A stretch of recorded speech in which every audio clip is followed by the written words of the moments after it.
Okay, so we're in Bhutan, and our guide is actually going to show us right now how to do some archery. This is the national sport. Apparently, he's been practicing archery for a long time. How long have you been doing archery? Since from 8 years. 8 years. And you can hit the bullseye a lot of the time? Yes. With the dirt? Yes? Yes. Do you think if I put my hand on the board, you could get it between my fingers? Yes. No way. Oh my God. No way. You're Okay, crazy. Don't do it. Alex, I trust him. I trust him. We're gonna do this. Don't Okay. do it. Oh my God. Oh my God. Oh my God. Oh my God. Oh my God, you serious? Okay. Shit. This is why we have insurance.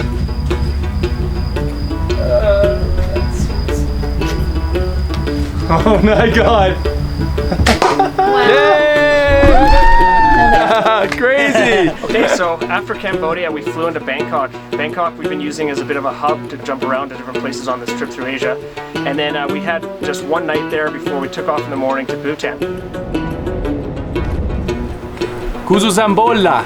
Welcome to Bhutan. That's hello in Bhutanese. We landed and right away we got picked up by our tour agency, which was the Bhutan Mountain Holiday. I really strongly suggest going with these guys. They've been wonderful the whole time we've been here so far, incredibly accommodating. Kuzuzambola, welcome to Bhutan. I'm Sonam Sheikh, and we are here at the Paro, and we are going to visit the Paro Fortress.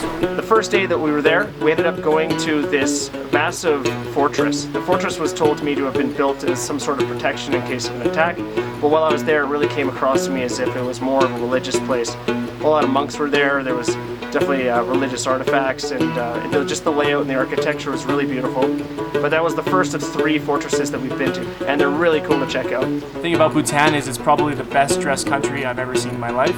Another thing about Bhutan is it's the world's happiest place. Instead of gross domestic product or GDP, they measure by gross domestic happiness or GDH. So you can kind of feel the vibes right away that people are really happy and content here. Then after that we headed to the Iron Bridge. Now this is a bridge that's been built in the 15th century, and it's very basic. It's actually iron cables, and since then they've put up some fencing to support people walking through.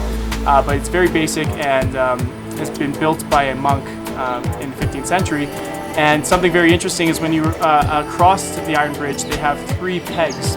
And if anyone tries to ever cross the bridge, an enemy, they can hammer the pegs and the bridge will fall. So how sweet are the people here? Because that bridge is made out of net and the animals can't walk across it, they built a separate bridge for animals to walk across. I think that's pretty freaking sweet.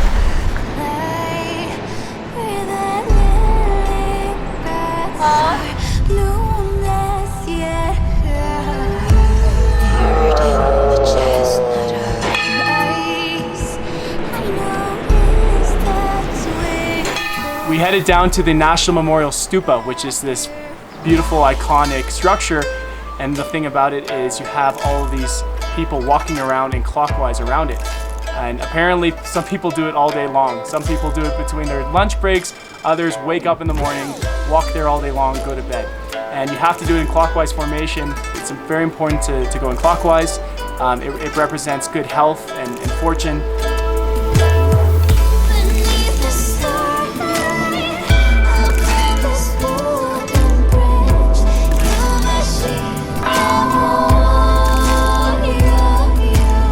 So after that we checked out the big Buddha statue. It's the tallest Buddha statue in the world, 51 meters, 169 feet of Buddha awesomeness. Again, it's just overpowering how big these statues are, and we've seen tens of thousands of Buddha statues at this point, and this one is definitely the biggest. From my understanding, the reason they build Buddha statues so large is many people can pray in front of it at once.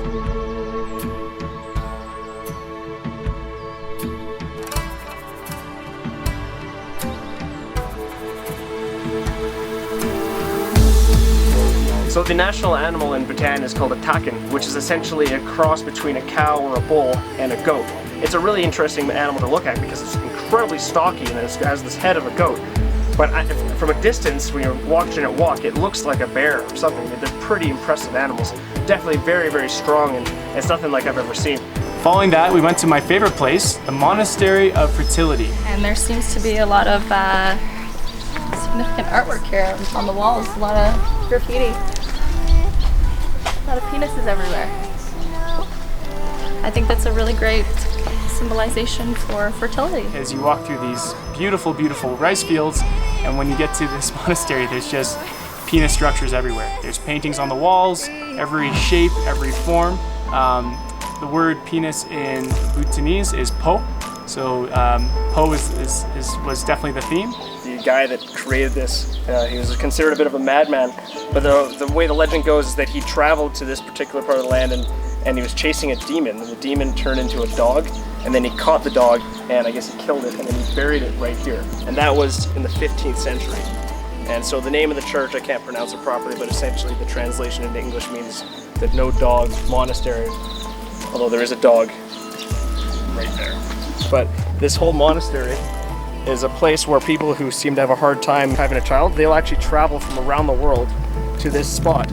And because in theory, it could actually help you become fertile and help you have a child, which is super cool. So if you have a hard time having a kid, come to Bhutan. You gotta come to this spot.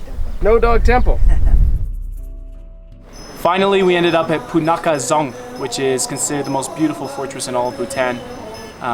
It's right along the riverbed, and again, a massive, massive structure. Whenever they bring in a new king, a new royalty, his coronation actually takes place here. So all 5 of the kings since the early 1900s have had their coronation at this particular location. And once again, the architecture and everything is really, really beautiful. So that'll be part of the tour, I guarantee, if you go into Bhutan, and it's really cool to check out.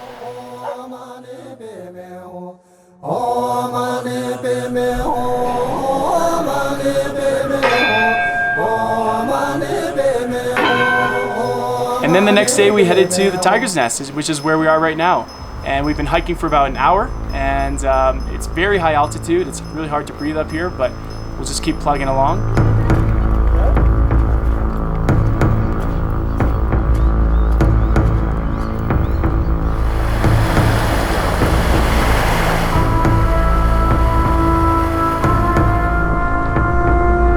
So we're about 20 minutes hiking up to this epic monastery called the Tiger's Nest, and it's very important for Mahayana Buddhism. And we got about a 2-hour hike total, and super high altitude, so it's hard to breathe, but that's just good exercise.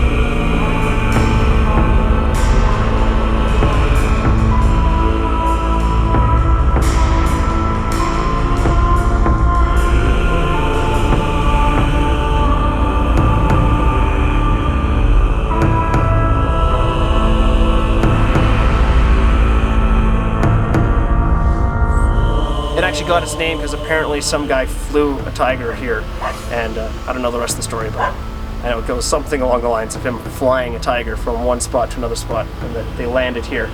But they definitely have celebrated the flight of this tiger pretty fantastically, because they built this thing on the side of this massive cliff face next to this epic waterfall. The whole thing is epic. It's totally epic. So bring your good camera gear, or buy new camera gear, because you're not going to do it justice with your phone. Something about Bhutan, a big miscommunication, is that people think they charge us $250 a day to be entering the country, but what people don't really know is that they charge $250 a day, which is all inclusive, and that includes transport, food, a tour guide, as well as tourism activities and places to go and see, as well as beautiful, beautiful luxurious hotels.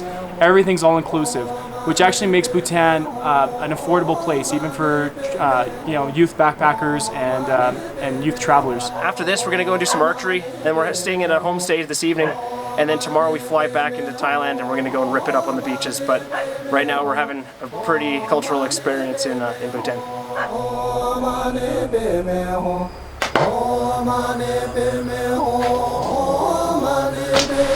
I know you come searching for the Gauntlet of Truth.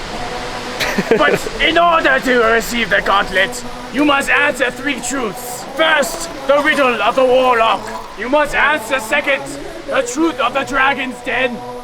You must answer third. The dance of the Nazareth. And then you must face your own shadow! And reflection in the pond of misfortune! Kuzu Zempola.